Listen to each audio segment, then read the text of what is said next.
नमस्कार शिक्षणप्रेमी मित्रांनो, मी डॉक्टर रमेश चौधरी. शिक्षण सखा या यूट्यूब चॅनलवर आपले हार्दिक स्वागत. महाराष्ट्र शासन प्राथमिक शिक्षण संचालनालय महाराष्ट्र राज्य पुणे यांचे एक महत्त्वपूर्ण पत्र आहे. पत्र माननीय मुख्य कार्यकारी अधिकारी जिल्हा परिषद सर्व यांच्यासाठी आहे. पत्राचा विषय आहे जिल्हा परिषद शाळा व अंगणवाड्या एकाच परिसरात असण्याबाबत. याबाबत एक संदर्भ आहे. तो संदर्भ म्हणजे माननीय शालेय शिक्षण मंत्री व माननीय महिला व बालविकास मंत्री यांच्या 14/5/2026च्या बैठकीतील निर्देशानुसार.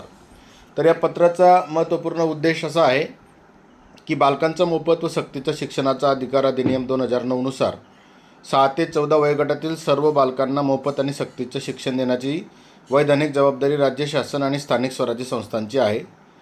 मात्र राष्ट्रीय शैक्षणिक धोरण 2020 म्हणजेच नवीन शैक्षणिक धोरण NEP 2020 मधील तरतुदीनुसार भविष्यात पूर्व प्राथमिकचे वर्ग प्राथमिक शाळांना जोडावे लागतील. या दृष्टीने बऱ्याच ठिकाणी जिल्हा परिषदेच्या शाळा आणि अंगणवाड्या या वेगवेगळ्या ठिकाणी अस्तित्वात असल्याचं दिसून येतं. बऱ्याचशा अंगणवाड्या या वेगळ्या इमारती वेगळ्या ठिकाणी आहेत आणि जिल्हा परिषद शाळेच्या इमारती या वेगळ्या ठिकाणी आहेत. ज्या जिल्हा परिषदच्या शाळांमध्ये आवश्यक वर्गखोल्यांव्यतिरिक्त जास्तीची एखादी वर्गखोली असेल आणि ती सुस्थितीत असेल तर त्या वर्गखोलीमध्ये अंगणवाडी सुरू करण्याबाबत 2026-27 पासून उपलब्ध करून देण्यात यावी असं यात म्हटलेलं आहे.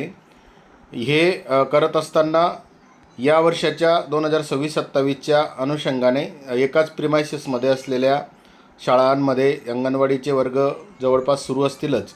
मात्र ज्या गावामध्ये अंगणवाडी एका शाळेपासून काही ठराविक अंतरावर आहे आणि शाळा वेगळ्या ठिकाणी अंगणवाडी वेगळ्या ठिकाणी, अशा ठिकाणी जर वर्गखोली शाळेची एखादी अतिरिक्त असेल आणि ती अतिरिक्त वर्गखोली ही सुस्थितीत असेल तर त्या ठिकाणी अंगणवाडी 2026-27 पासून सुरू करावं. ही कार्यवाही तात्काळ करून अहवाल संचालनाला द्यावा असं यात म्हटलेलं आहे.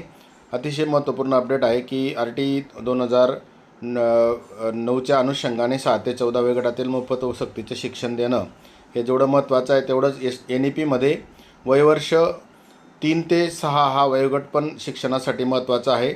NEPचा जो पहिला टप्पा आहे 5 वर्षाचा, त्याच्यामध्ये 3 ते 6 वर्षाचं पूर्व प्राथमिक शिक्षण आणि पहिली दुसरी असं एक 5 वर्षाचं एकत्रित स्तर आहे. त्या दृष्टीने भविष्यामध्ये हे एकत्र करावे लागणार आहे. त्या दृष्टीने हा विचार अतिशय चांगला आहे आणि अंगणवाड्यासुद्धा शाळेच्या प्रिमायसेसमध्ये आल्यानंतर बालकांचं शिकणं हे शालेय प्रिमायसेसमध्ये सुरू होईल. या दृष्टीने या पत्राच्या अनुषंगाने भविष्यात कार्यवाही होणं अपेक्षित आहे.